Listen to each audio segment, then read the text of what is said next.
सुनो भाई जनता, देखो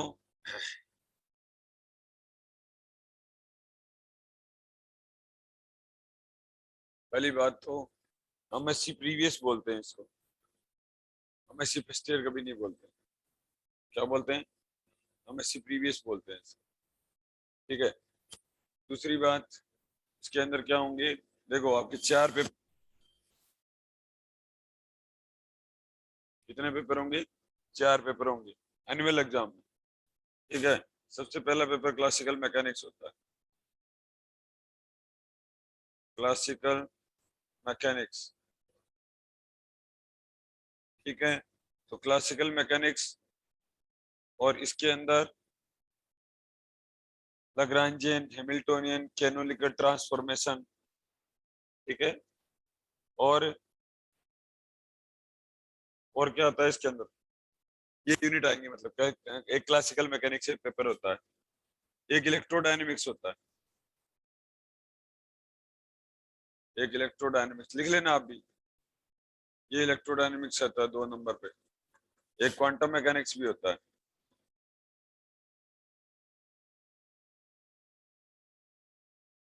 एक क्वांटम मैकेनिक्स होता है। एक बच्चों इलेक्ट्रॉनिक्स होता है।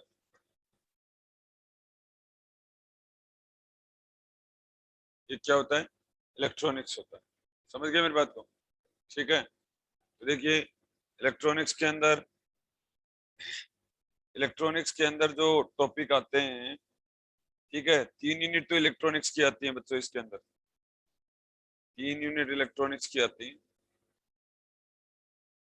और 2 यूनिट न्यूमेरिकल एनालिसिस की होती है। 2 यूनिट न्यूमेरिकल एनालिसिस। ठीक है। 2 यूनिट क्या होती है?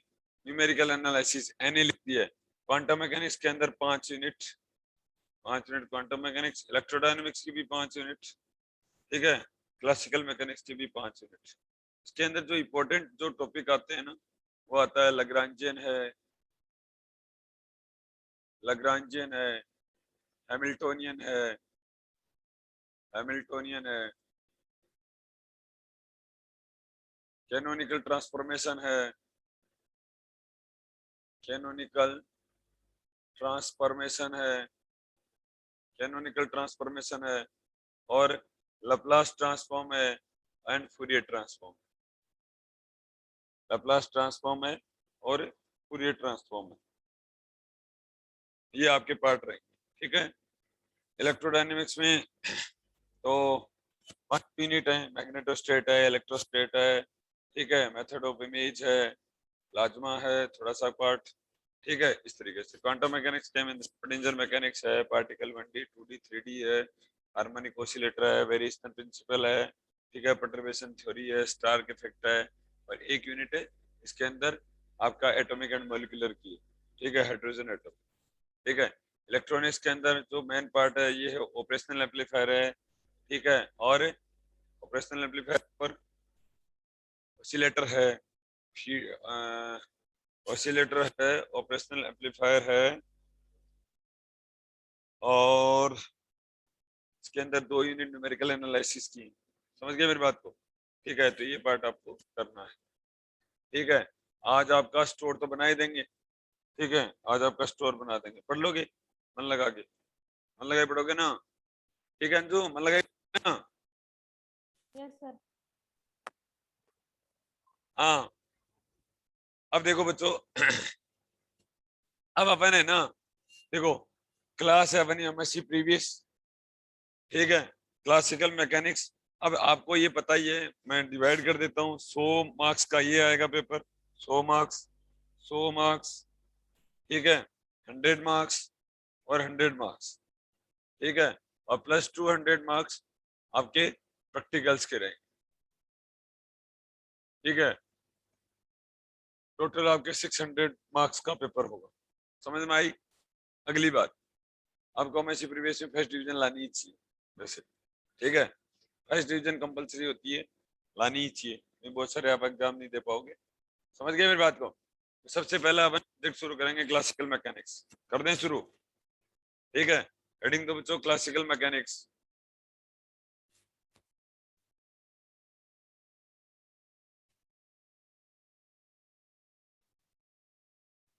Classical mechanics.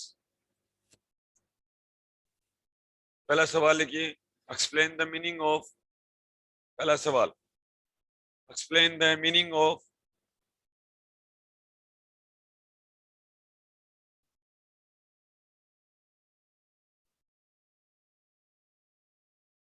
explain the meaning of constraints in a system, constraints in a system, constraints in a system, full stop. List different type of constraint, list different types of constraint,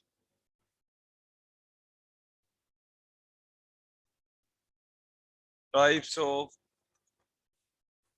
constraints, list different type of constraints with an example of each, with an example of each.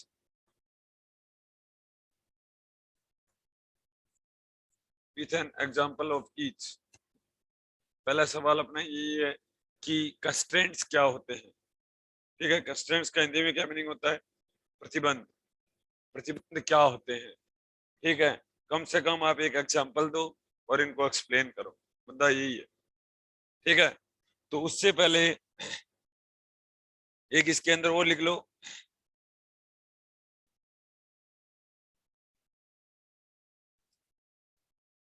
कि एक इसके अंदर दूसरा सवाल भी लिख लो, what are the generalised coordinate, what are the generalised coordinate, coordinate, what are the generalised coordinate. पहला सवाल यही है, what are the generalised coordinate.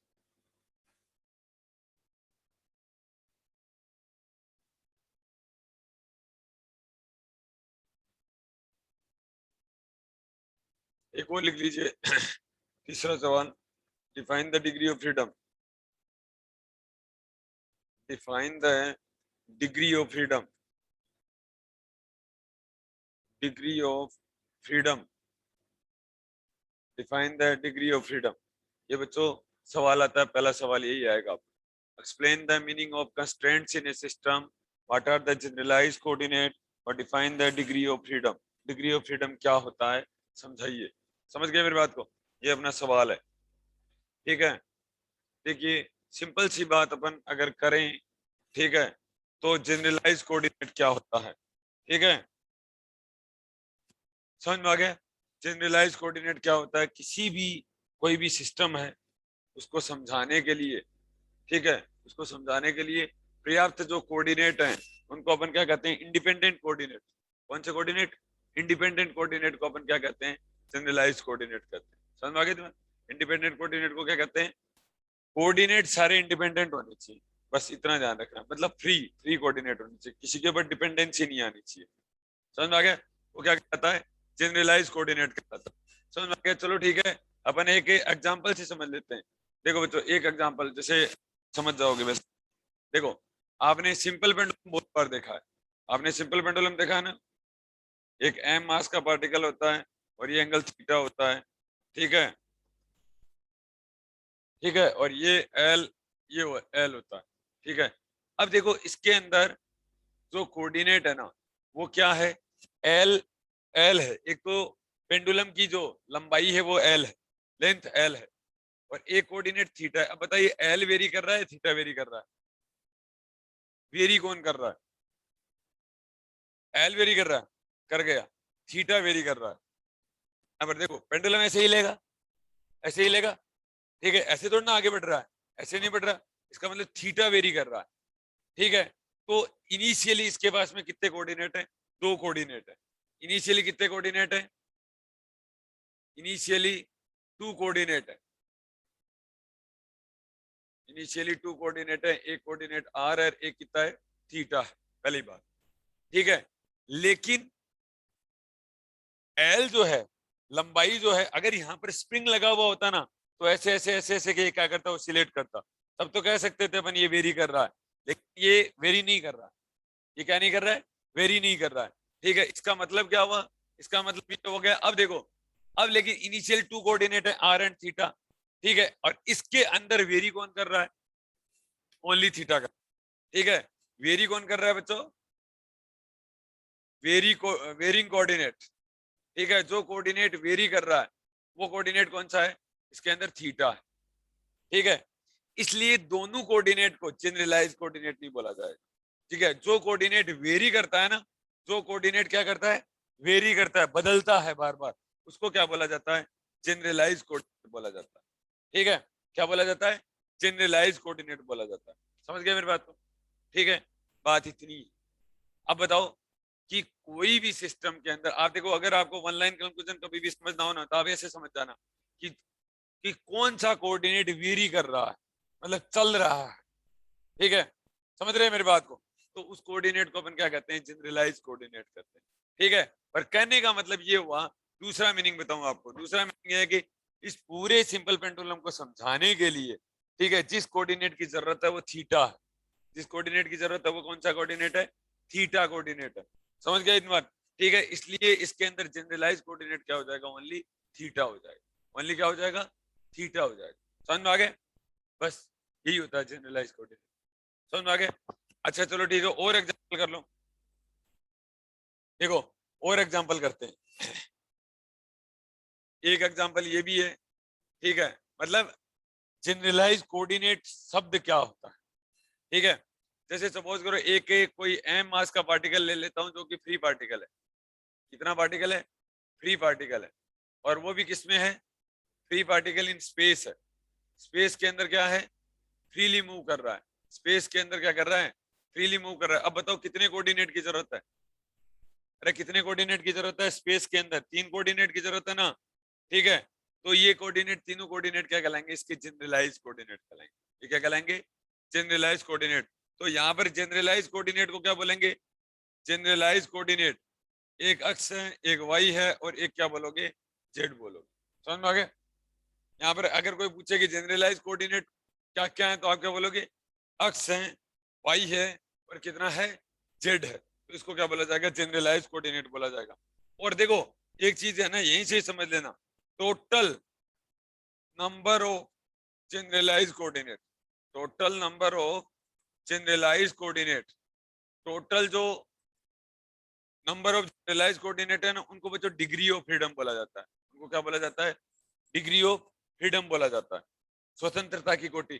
तो इसके अंदर अगर सवाल करे कि कोई पार्टिकल है, एनी एनी पार्टिकल है, वो फ्रीली इन स्पेस के अंदर क्या कर रहा है, सवाल अपना क्या हो जाएगा, सवाल अपना ये जो हो जाएगा, if any particle, if any particle moving in space, moving in, moving freely in space, freely in space, space के अंदर कोई पार्टिकल फ्रीली अगर मूव कर रहा है, ठीक है, तो उसके जनरलाइज कोऑर्डिनेट कितने हो जाएंगे, ये एम मास का पार्टिकल है, फ्रीली स्पेस के अंदर मूव कर रहा है, तो स्पेस का मतलब होता है 3D, और 3D में मूव करने के लिए एक्स वाई एंड जेड की जरूरत होगी। तो ये जनरलाइज कोऑर्डिनेट क्या क्या हो गए, x comma y comma z हो जाएंगे। तो total number of generalize coordinate को क्या बोला जाता है, डिग्री ऑफ फ्रीडम बोला जाता है। Total number of generalize coordinate को क्या बोला जाता है, डिग्री ऑफ फ्रीडम। अगर आपसे कोई पूछे कि जनरलाइज कोऑर्डिनेट कितने होते हैं, तो आप क्या बोल दोगे, x comma y comma z, नाम बोलोगे ऐसे। ठीक है, अच्छा आप ऐसे समझ लेना, ये जो जनरलाइज कोऑर्डिनेट जो वर्ड है ना, जो शब्द है ना, ये डायनामिक मोशन से रिलेटेड नंबर है। ये किससे रिलेटेड नंबर है, डायनामिक मोशन से रिलेटेड नंबर। कहने का मतलब होगा कि जितने जनरलाइज कोऑर्डिनेट होंगे ना, उतनी ही इसकी इक्वेशन ऑफ मोशन आएगी। ठीक है, जितने जनरलाइज कोऑर्डिनेट होंगे उतनी इक्वेशन ऑफ इसकी क्या आएंगी, मोशन आएंगी। ये आप समझ जाना। समझ गए मेरी बात को। ठीक है, तो अब बच्चों हेडिंग दे लो, जनरलाइज कोऑर्डिनेट। देखिए, generalize coordinate is given to, generalized coordinate is given to, generalized coordinate is given to a set of, a set of independent coordinates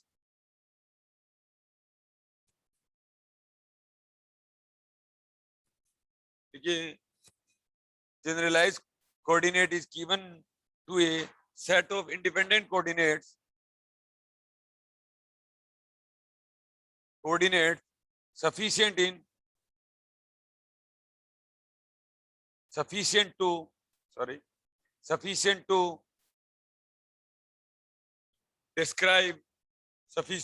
describe describe completely the state of configuration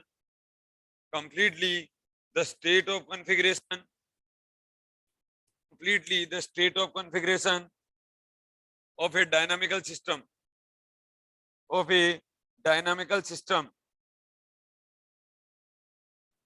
full stop. देखिए these coordinates are denoted as q1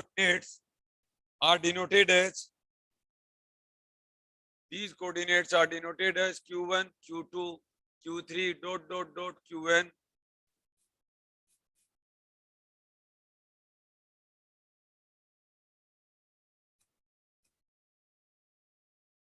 qk qn q1 q2 q3 qk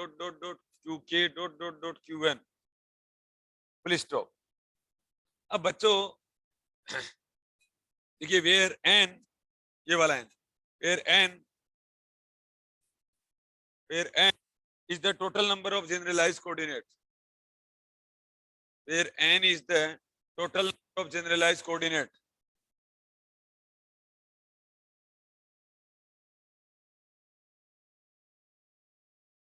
paragraph का change करके लिखिए.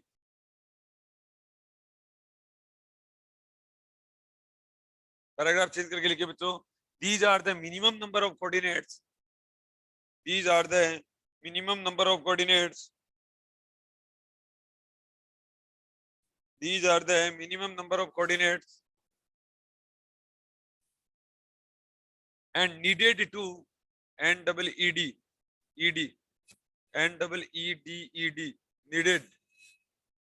needed to describe the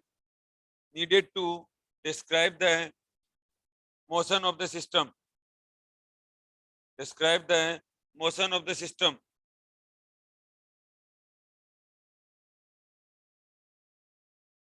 समझ गए मेरी बात को?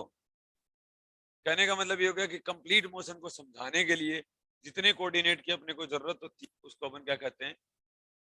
Generalise coordinate बोलते हैं. ये पहला मीनिंग है आपका हमेशा प्रीवियस. समझ गए मेरी बात को? नाम आएगा बार बार. ठीक है.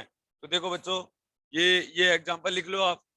ठीक है, ये लिख लो, इससे ज्यादा अच्छा समझ में आ जाएगा. अच्छा एक चीज का ध्यान रखना कि किसी भी सवाल के अंदर कोऑर्डिनेट ज्यादा हो सकते हैं. जैसे देखो इसके अंदर कोऑर्डिनेट 2 थे. ठीक है, लेकिन वेरी कौन कर रहा था? अकेला थीटा ही कर रहा था. तो जनरलाइज कोऑर्डिनेट क्या लिखा अपन ने? थीटा ही लिखा. यहाँ जनरलाइज कोऑर्डिनेट कितना लिखा?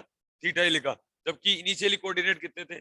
2 थे. तो जितने कोऑर्डिनेट सवाल के पास में होते हैं ना उतने जनरलाइज कोऑर्डिनेट नहीं होते. उतने क्या नहीं होते? जनरलाइज कोऑर्डिनेट नहीं होते हैं. लेकिन इक्वेशन ऑफ मोशन को डिस्क्राइब करने के लिए जितने कोऑर्डिनेट की जरूरत पड़ती है उसको अपन क्या कहते हैं? जनरलाइज कोऑर्डिनेट कहते हैं. तो जैसे इस कोऑर्डिनेट के अंदर क्या होता है? थीटा होता है. और सीधी भाषा में आप ये बोल सकते हो वेरिंग कोऑर्डिनेट को क्या बोला जाता है? जनरलाइज कोऑर्डिनेट बोला जाता है. जो कोऑर्डिनेट वेरी करता है उसी को, जैसे पूरा सिस्टम है और पूरे सिस्टम के अंदर जो कोऑर्डिनेट वेरी करेगा वो क्या कहलाएगा? जनरलाइज कोऑर्डिनेट कहलाएगा. समझ में आ गई तुम्हारे? ठीक है, कर लो बच्चों, ये दोनों एग्जांपल लिख लो.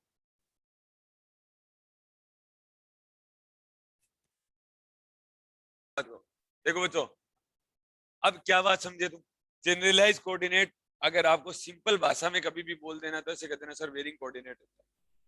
हाँ, गिवन क्वेश्चन के अंदर जितने कोऑर्डिनेट होते हैं सारे वेरिंग कोऑर्डिनेट नहीं होते हैं, और हो भी सकते हैं और नहीं भी हो सकते हैं. ठीक है, जो हटाने होते हैं उसको अपन क्या बोलते हैं? उसको अपन क्या बोलते हैं? कंस्ट्रेंट्स बोलते हैं. प्रतिबंध उसमें से क्या कर देते हैं? हटा देते हैं. अब हेडिंग दीजिए बच्चों, कंस्ट्रेंट्स, प्रतिबंध. अच्छा सुनो तो, ये तो लिखा ही नहीं आपने पहले. कंस्ट्रेंट से पहले ये तो लिखो. अच्छा ये लिख लिया था क्या? अरे वो अच्छा ये लिख लिया था क्या? दोनों एग्जांपल लिख लिए. ठीक है, अब हेडिंग दीजिए बच्चों, कंस्ट्रेंट्स, प्रतिबंध. कंस्ट्रेंट्स देखिए, the limitation on the motion of a system. The limitation, एक बात और सुनो. हाँ एक बात और सुनो. देखिए आप तो बुक, अच्छा क्लासिकल मैकेनिक्स है ना, उसके ऊपर ऊपर लिख लेना भाई, बुक्स। ठीक है, एक होती है जेसी Upadhyay,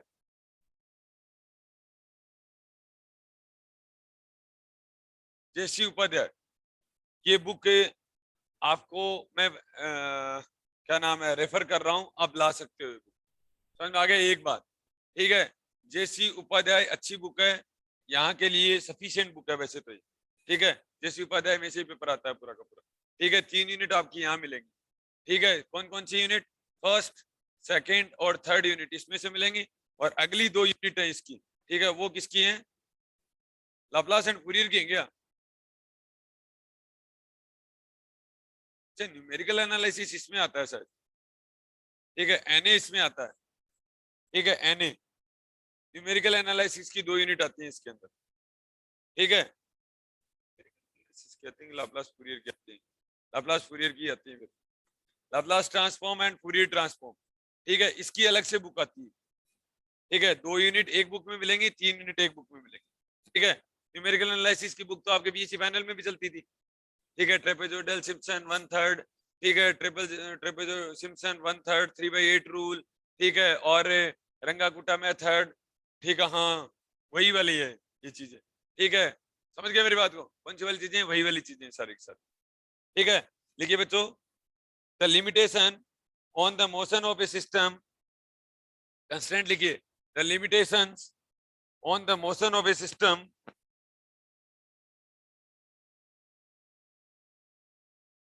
are called constraints, are called constraints, called constraints, and motion is said to be, and motion is said to be constraint motion.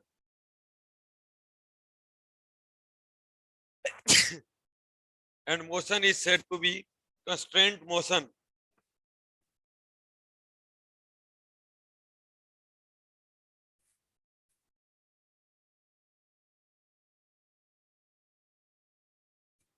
ठीक है, अब देखो मैं आपको सिखाता हूं कंस्ट्रेंट मोशन क्या होती है। चलो ठीक है, अपन क्या लेते हैं? डंबेल लेते हैं। डंबल जानते हो? डंबेल, और मूविंग इन ए प्लेन। ठीक है, moving in a plane, plane का मतलब हो गया 2D। प्लेन का मतलब क्या हो गया बच्चों? 2D। ठीक है, 2D में मूव कर रहा है। डंबेल जानते हो? 2 पार्टिकल होते हैं, ये देखो m1 मास का पार्टिकल है। ठीक है, और ये एक m2 मास का पार्टिकल है। ये क्या है? m1 मास का पार्टिकल है, ये क्या है? m2 मास का पार्टिकल है। अब बच्चों मैंने बोला प्लेन बोला, मैंने क्या बोला? प्लेन बोला। प्लेन बोला तो इसके कोऑर्डिनेट क्या हो जाएंगे? एक x1 हो जाएगा, एक क्या हो जाएगा इसका? y1 हो जाएगा, और एक कोऑर्डिनेट इसका क्या हो जाएगा? x2 हो जाएगा, और एक कोऑर्डिनेट इसका कितना हो जाएगा? y2 हो जाएगा। दो दो कोऑर्डिनेट लेने, 3 कोऑर्डिनेट नहीं लेने। पहली बात तो इतना भी ध्यान रखना। क्या दो कोऑर्डिनेट क्यों लेने? क्योंकि अपन ने प्लेन लिया है, और अगर ये 3D लेते तो अपन क्या हो जाते? 3 कोऑर्डिनेट हो जाते। समझ गए मेरी बात को? अब देखो, अच्छा डंबेल है, डंबेल बना कब? डंबेल कब बना? ये एक रस्सी से बंधे हुए। अच्छा, ये रस्सी या ये स्ट्रिंग या डोरी कोई भी हो चाहे, ठीक है, जो कि रिजिड है, जो कि क्या है? रिजिड है। ये समझ में आ गया तुम्हारे? तो अच्छा, इसकी अगर मैं इक्वेशन निकालने के लिए बोलूं तो आप क्या बोलोगे? ऐसे ही बोलोगे ना कि सर ये दूरी एल है, ये दूरी क्या है? एल मान लेते हैं, तो आप इसको ऐसे ही तो बोलोगे x2 माइनस x1 का स्क्वायर, और प्लस है y2 माइनस y1 का स्क्वायर, और प्लस z2 माइनस z1 का स्क्वायर, और इक्वल टू एल। यही तो बोलोगे, यही बोलोगे ना? अरे यही बोलोगे ना? समझ में आ गया? अब ये एल फिक्स है, ये एल क्या है? फिक्स है, बराबर है, फिक्स है ना? अदरवाइज तो डंबेल कैसे होगा फिर वो? ठीक है, तो ये एल फिक्स है। टोटल इसके पास में कितने कोऑर्डिनेट है बताओ? टोटल कोऑर्डिनेट बताओ आप, टोटल कोऑर्डिनेट बताओ दोनों पार्टिकल के पास में। टोटल कोऑर्डिनेट इसके पास 4 है। देखो, 2 ये रहे और 2 ये रहे, कितने रहे? 4 कोऑर्डिनेट। अरे 2 और 2 नहीं है क्या? 4 कोऑर्डिनेट है ना? टोटल कितने कोऑर्डिनेट है? 4। और जिसमें से एक कोऑर्डिनेट फिक्स है, ये वाली, ये, अरे बीच की दूरी फिक्स रहेगी ना? ठीक है, तो एक कोऑर्डिनेट फिक्स है इसका, 1 कोऑर्डिनेट। अच्छा, 4 कोऑर्डिनेट के नाम क्या क्या है? x1, y1, और x2 और y2, और जिसके अंदर एक coordinate l equal to x2 minus x1 का स्क्वायर और प्लस y2 माइनस y1 का स्क्वायर और प्लस z2 माइनस z1 का स्क्वायर और का अंडर रूट, पूरे का अंडर रूट है ये l equal to x2 minus x1 का square plus y2 minus y1 का स्क्वायर और प्लस z2 माइनस z1 का स्क्वायर का अंडर रूट, और ये क्या है, फिक्स है बच्चों, ये क्या है, फिक्स है। हो गया, अरे चेंज थोड़ा ना होना है ये, तो बच गए कितने कोऑर्डिनेट, अब बच गए, ये कंस्ट्रेंट कहलाता है। ये क्या कहलाता है, कंस्ट्रेंट कहलाता है, ठीक है, क्या कहलाता है, कंस्ट्रेंट कहलाता है, एक कोऑर्डिनेट इसका कंस्ट्रेंट कहलाता है। और ये जो इक्वेशन दिख रही है ना, ये पूरी की पूरी, ठीक है, ये क्या कहलाती है, कंस्ट्रेंट इक्वेशन कहलाती है। ये क्या कहलाती है, कंस्ट्रेंट इक्वेशन कहलाती है। मैंने डेफिनेशन में भी बोल रखा है आपको कि द लिमिटेशन ऑन द, मतलब जो अच्छा एक बात हो, हर कोई पार्टिकल उड़ना चाहता है, ये दोनों पार्टिकल भी उड़ना चाह रहे थे, अब उड़ किसकी वजह से नहीं रहे, दोनों बंधे हुए, ठीक है, ये लिमिटेशन हो गई ना इसके ऊपर, अरे ये प्रतिबंध हो गया ना इनके ऊपर, तो एक प्रतिबंध है इसके ऊपर, ठीक है, एक क्या है इसके पास, प्रतिबंध है, ठीक है, जिसको अपन कंस्ट्रेंट बोलते हैं, ठीक है। अब बचे कोऑर्डिनेट कितने हैं, रिमेनिंग कोऑर्डिनेट कितने बच गए बोलो, अरे रिमेनिंग कोऑर्डिनेट कितने बच गए, 4 थे, एक प्रतिबंध लग गया, बच गए कितने, 3 बच गए, x1 y1 x2 और y2, और एक कोऑर्डिनेट ये हो गया l है तो एक ही है, अरे बीच की दूरी, ये l किससे बना हुआ है, इन्हीं के कॉम्बिनेशन से तो बना हुआ है, ठीक है। तो फ्रीली कोऑर्डिनेट कितने थे इसके पास में, 4, ठीक है। अब एक एक कोऑर्डिनेट इनसे बंध गया, आपस में बंध गया ना, और ये कंस्ट्रेंट इक्वेशन हो गई, प्रतिबंधित इक्वेशन हो गई, और कोऑर्डिनेट एक ही तो है, कोऑर्डिनेट एक ही है ना जो बांध रखा है इनको, ठीक, एक प्रतिबंध हो गया इनके ऊपर, बच्चे अब पहले टोटल 4 कोऑर्डिनेट, एक दोनों एक बंधा हुआ कोऑर्डिनेट है, ठीक है, तो बच गए कितने कोऑर्डिनेट, 3, तो 3 बच गए, ये 3 ही तो लिख रखा है, ठीक है। इसका मतलब 3 इसके पास में क्या है, जनरलाइज कोऑर्डिनेट, 3 इसके पास में क्या है, जनरलाइज कोऑर्डिनेट, कहने का मतलब 3 कोऑर्डिनेट इसके वेरी करेंगे, 3 कोऑर्डिनेट क्या कहलाएंगे, वेरी करेंगे, समझ में आ गई ना, ठीक है। अरे मेरे कहने का मतलब ये हुआ, ये लाइन दिख रही है, ये लाइन एक लाइन में ही होती है, वाई में तो है नहीं इसका कोऑर्डिनेट, वाई में नहीं है ना, तो इसके पास में कोई भी होगा, इसके बाद दूरी दूरी तो है, एक कोऑर्डिनेट ही तो एक ही तो हुआ कोऑर्डिनेट, तो कोऑर्डिनेट एक ही हुआ ना, तो एक कोऑर्डिनेट इसका फिक्स है, टोटल कोऑर्डिनेट है 4, बच गए 3 कोऑर्डिनेट, ठीक है। और इन कोऑर्डिनेट में जो रिलेशन होती है ना, वो तो कंस्ट्रेंट इक्वेशन कहलाती है, वो क्या कहलाती है, प्रतिबंधित इक्वेशन कहलाती है वो, तो समझ में आ गई तुम्हारा, ठीक है। ये कंस्ट्रेंट इक्वेशन है, एक प्रतिबंध है, रिमेनिंग बच गए 3 कोऑर्डिनेट, समझ में आ गया तुम्हारा। और या का और है, ऐसे कर लिया करो, ठीक है।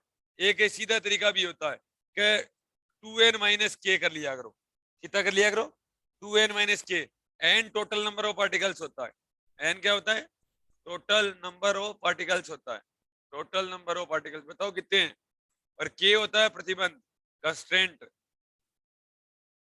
कंस्ट्रेंट एक ही तो है, आपस में बंधे हुए हैं, दोनों आपस में बंधे हुए हैं, ठीक है। तो बच गए कितने, ठीक है। अब देखो बच्चों, तो ये डिग्री ऑफ फ्रीडम का डेफिनेशन होता है, वैसे degree of freedom equal to 2n minus k, ठीक है। दो टोटल कोऑर्डिनेट ये, और बच गए कितने कोऑर्डिनेट, 3 बच गए, ठीक है। मैंने कहा था ना, total number of generalize coordinate degree of freedom कहलाता है, और जनरलाइज कोऑर्डिनेट के हमेशा नाम होते हैं, जनरलाइज कोऑर्डिनेट के हमेशा क्या होते हैं, नाम होते हैं, समझ गए मेरी बात। कहने का मतलब ये हो गया कि x1 y1 x2 y2 पहले 4 कोऑर्डिनेट थे, और एक इनके अंदर रिलेशन है, x2 माइनस x1 का स्क्वायर, y2 माइनस y1 का स्क्वायर, और इक्वल टू l स्क्वायर, ये इक्वेशन रिलेशन है, ठीक है। किसी एक की टर्म में लिखा जा सकता है, कहने का मतलब ये हो गया पूरी। अच्छा एक, मैं अगर सपोज करो, अगर ऐसे लिख दूं कि ये डॉट स्क्वायर, ये डॉट स्क्वायर, ये डॉट स्क्वायर, ये डॉट स्क्वायर, तो किसी एक पर्टिकुलर डॉट को बाकी 3 की टर्म में लिखा जा सकता है ना, समझ गए मेरी बात को। तो बच गए कितने अब कोऑर्डिनेट, एक को बाकी कोऑर्डिनेट में लिखे, बाकी 3 ही तो बचे, पहले तो 4 थे, ठीक है। अब बच गए एक कोऑर्डिनेट, इसके ऊपर क्या हो गया, प्रतिबंध, ठीक है। तो बच गए कितने कोऑर्डिनेट, 3 हो गए, जैसे ऐसे समझा करो बात को, ये तो थोड़ा क्या है कि पजल्ड इक्वेशन है ये, ठीक है। आप ऐसे समझो कि कोई जैसे सपोज करो कोई m मास का पार्टिकल है और ये क्या कर रहा है, x one x y coordinate है इसका, ठीक है। मतलब any particle move in a plane में मूव कर रहा है, ठीक है। Move in a plane with x y equal to c, x y equal to c के साथ में मूव कर रहा है, x y equal to c equation का फॉलो कर रहा है, तो आगे प्लेन में मूव कर रहा है।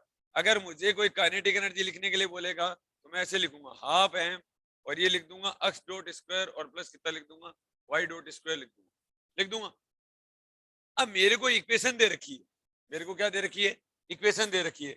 इसका मतलब मैं क्या करूंगा, x equal to c upon y लिख लूंगा, ठीक है ना। तो अक्स डॉट इक्वल टू कितना हो जाएगा, माइनस सी अपॉन वाई स्क्वायर, और इंटू कितना लिख दूंगा, वाई डॉट लिख दूंगा। आ गया। अब देखो, अब काइनेटिक एनर्जी देखो इसकी, अब काइनेटिक एनर्जी हाफ एम, और ये अक्स डॉट स्क्वायर आ गया, ठीक है। अक्स डॉट स्क्वायर की जगह वैल्यू पुट कर सकता हूं मैं, माइनस सी अपॉन वाई स्क्वायर, और इंटू आ गया वाई डॉट स्क्वायर, ठीक है। अरे आ गया ना, आ गया ना, देख बोल नहीं रहे, वाई डॉट स्क्वायर आ गया ना। मैंने क्या किया, अक्स डॉट की जगह वैल्यू पुट कर दो, तो ये आ गया c upon y square minus, और ये आ गया वाई डॉट का स्क्वायर आ गया ना, और plus y dot square, plus आ गया वाई डॉट स्क्वायर। तो काइनेटिक एनर्जी कितना हो जाएगा बच्चों, हाफ एम, और ये आ जाएगा c square upon y four, और y dot square plus y dot square, ये आ गया ना। अब इसके अंदर बताओ कि कौन सा कोऑर्डिनेट एक ही दिख रहा है, कितना कोऑर्डिनेट दिख रहे हैं अब इसके अंदर, डॉट कितने कोऑर्डिनेट पे लग रहा है, एक कोऑर्डिनेट पे लग रहा है। तो जिसके ऊपर डॉट लगता है ना, ठीक है, उसको बोला जाता है जनरलाइज कोऑर्डिनेट। तो जनरलाइज कोऑर्डिनेट इसका कितना है, वाई है। डॉट कितने पे लग रहा है, कितने पे लग रहा है डिग्री ऑफ फ्रीडम, तो एक कोऑर्डिनेट के ऊपर डॉट लग रहा है और वो कोऑर्डिनेट का नाम है वाई, तो उसको तो बोला जाता है जनरलाइज कोऑर्डिनेट। कितने कोऑर्डिनेट पे लग रहा है, एक पे, वो डिग्री ऑफ फ्रीडम। समझ आ गया। अब पूरी इक्वेशन पहले एक्स वाई में थी, और एक रिलेशन इस तहत है, इस इक्वेशन का फॉलो कर रही है वो मूव करते टाइम। इसका मतलब ये डिपेंडेंसी आ गई, ये कंस्ट्रेंट इक्वेशन है। ये कौन सी इक्वेशन है, कंस्ट्रेंट इक्वेशन है। समझ आ गया जना, ठीक है। तो मैं ऐसे लिखूं तो ऐसे आ जाएगा लास्ट में, तो मैं लास्ट में देख लूंगा काइनेटिक एनर्जी के अंदर कितनी टर्म के ऊपर डॉट लग रहा है, उसको जनरलाइज कोऑर्डिनेट बोला जाता है। और कितने पे लग रहा है, अच्छा किस कोऑर्डिनेट पे डॉट लग रहा है, बोले वाई पे लग रहा है, तो वो तो होता है जनरलाइज कोऑर्डिनेट। और कितने पे लग रहा है, एक पे लग रहा है, इसलिए एक हो गया डिग्री ऑफ फ्रीडम। हाँ बिल्कुल, अक्स भी ला सकते हो, वाई को अक्स की फॉर्म में लग दो, फिर अपन ऐसे कह देते जनरलाइज कोऑर्डिनेट अक्स है और डिग्री ऑफ फ्रीडम एक है, कि अक्स है। समझ आ गया। तो मैं यही बात यहाँ बता रहा हूँ बच्चों, मैं यही बात यहाँ बता रहा हूँ, ये देखो ये यही बात मैंने यहाँ बताई है। मैंने ऐसे कहा, ये पहले चार कोऑर्डिनेट थे, तो मैं काइनेटिक एनर्जी इसकी ऐसे लिखूंगा, half m x one dot square y one dot square, ठीक है, plus z one dot square, sorry x one y one dot square, और अक्स टू डॉट स्क्वायर, और प्लस है वाई टू डॉट स्क्वायर। मैं ये लिखूंगा, लिखूंगा ना, अरे बोलो, यही तो लिखूंगा। एम वन मास का पार्टिकल है, ये एम टू मास का पार्टिकल, ऐसे लिखूंगा काइनेटिक एनर्जी। अब इस इक्वेशन से मुझे क्या करेंगे, मैं ज्यादा से ज्यादा क्या काम कर सकता हूँ इस इक्वेशन से, एक कोऑर्डिनेट को बाकी तीन कोऑर्डिनेट में बदल सकता हूँ, बस एक को ही बदल सकता हूँ। तो एक क्या हो गया, इसके ऊपर प्रतिबंध हो गया, एक कोऑर्डिनेट इनका कम हो जाएगा। लग चाह रहे थे, एक कोऑर्डिनेट इनमें से क्या हो जाएगा, कम हो जाएगा। बच गए कितने कोऑर्डिनेट, तीन कोऑर्डिनेट। तो तीन इक्वेशन ऑफ मोशन आएंगी, कहने का मतलब ये हो गया, तीन क्या आएंगी, इक्वेशन ऑफ मोशन आएंगी। तो तीन इक्वेशन ऑफ मोशन को जनरलाइज कोऑर्डिनेट बोला जाता है। और कितनी इक्वेशन के ऊपर डॉट लग रहा है, तो उसको क्या बोला जाता है, डिग्री ऑफ फ्रीडम बोला जाता है। ठीक है, बस समझ में आ गया, थोड़ा थोड़ा थोड़ा थोड़ा ही आएगा, करो। Yes sir. हैंजू, आ रहा है सर समझ में। ठीक पढ़ा रहा हूँ ना। यस सर, अच्छा पढ़ा रहे हो।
सर अगली स्क्रीन करना, आगे वाला उतारना। कर लिया क्या? हाँ जी। ये लिखो बच्चों।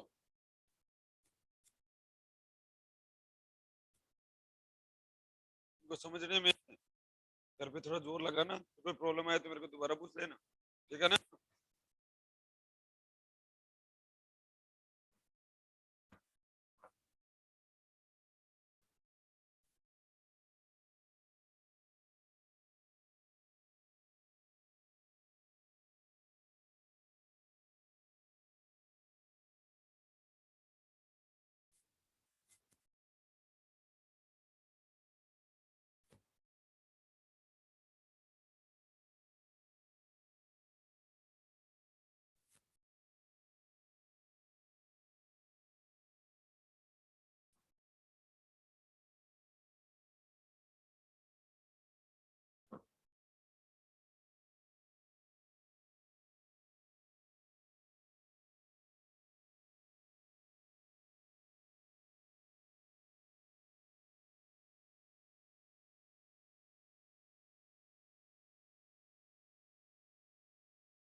सब्जेक्ट में क्यों डालनी है? टेस्ट सीरीज तो अलग से डलती है। हाँ ओपन डाल दो। नहीं समझे?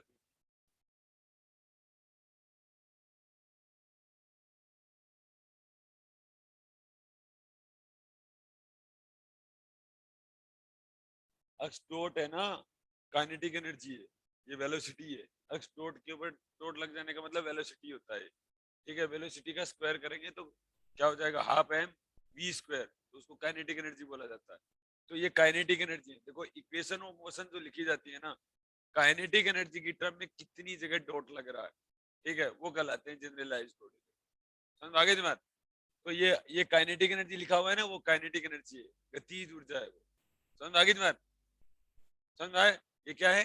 गतिज ऊर्जा है, ठीक है ना?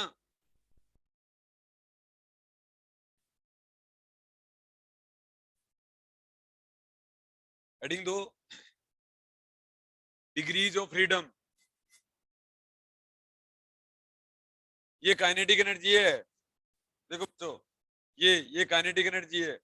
ये half m y dot square, ये भी काइनेटिक एनर्जी की टर्म है, ठीक है? काइनेटिक एनर्जी क्या होता है?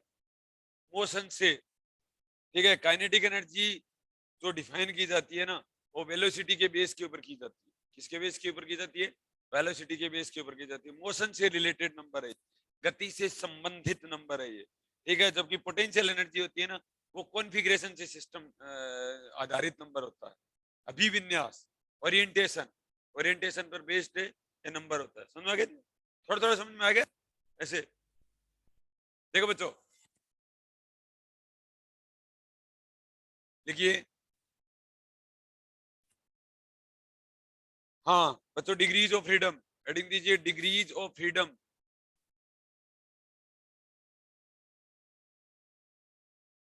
डिग्रीज ऑफ फ्रीडम हेडिंग दो, डिग्रीज ऑफ फ्रीडम। देखिए, the minimum number of independent variable, the minimum number of independent variable, the minimum number of independent variable और कोऑर्डिनेट्स, और coordinates, the minimum number of independent variables और coordinates required to, required, required to specify the position of, specify the position of, specify the position of, specify the position of a dynamical system, of a dynamical system, of a dynamical system consisting, consisting, consisting one or more particles, one or more particles, one or more particles is called the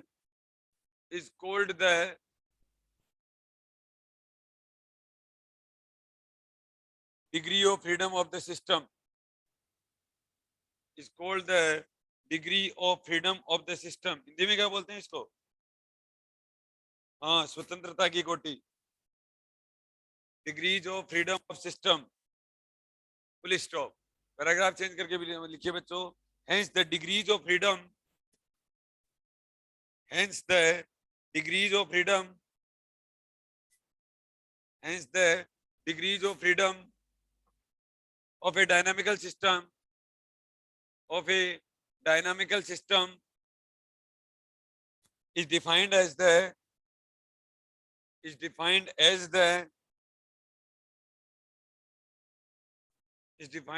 the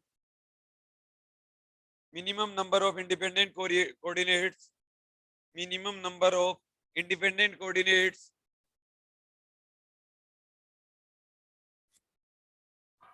bracket में लिखिए और variables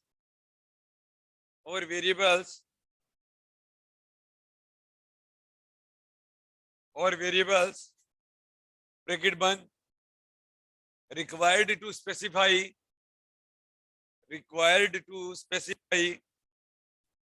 QUIRED,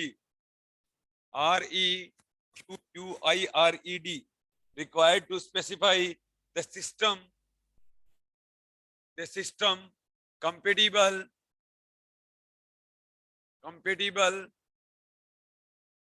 with the constraints,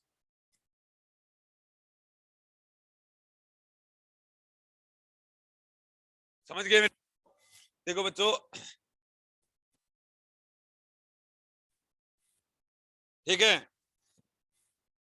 देखो बच्चों, एक normal सा अपन example कर लेते हैं, ठीक है, तो आपको सारी चीजें समझ में आ जाएंगी, ठीक है। तो लिखिए बच्चों,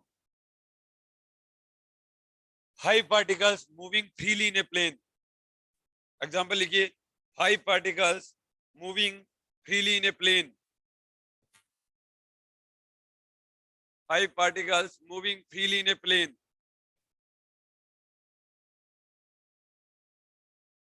एक प्लेन है बच्चों जिसके अंदर कितने पार्टिकल मूव कर रहे हैं? 5 पार्टिकल है, और वो पांचों ही फ्रीली है। फ्रीली का मतलब होता है पोटेंशियल एनर्जी जीरो। फ्रीली का मतलब क्या होता है? पोटेंशियल एनर्जी जीरो, मतलब आपस में इनका कोई बंधन नहीं है, किसी से बंधे हुए नहीं। प्लेन की बात कर रहा है तो सबके पास में कितने कोऑर्डिनेट हैं? 2 कोऑर्डिनेट है। सबके पास में कितने कोऑर्डिनेट हैं?